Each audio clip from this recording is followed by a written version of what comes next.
mudan ra'iisul wasaare maanta waxaa farxad weyn noo ah inaan imtixaankii fasalka afraad oo ay ka qayb galayaan 35,000 oo arday oo 4 maamul goboleed iyo gobolka Banaadir aan noo daafurto iyadoo sida warbixinta lagu bixiyay magaalada Muqdisho ardayda ugu badan ay ku galayso ilaa 25,000 arday ah waxaan aad iyo aad aan ugu mahadcelinayaa howlwadeennada wasaaradda waxbarashada hidaha iyo tacliinta sare howlwadeennada wasaaradaha maamul goboleedyada ama dawlad goboleedyada xubinta ka ah dawladda federaalka waalidiintii ilmaha ku soo tacbay oo u soo diyaariyay inay maanta imtixaanka fadhiistaan ardayda soo diyaar garowday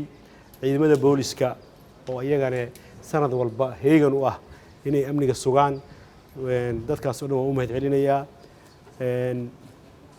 waxaan kaloo u rajaynayaa ardayda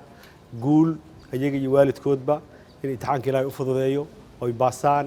oo 2 bil kadib ay aad ugu farxaan marka la soo dhajiyo ayagana waxa way guushaas ayaan u rajaynayaa ilaahay waxa ugu baryaa inuu u fududeeyo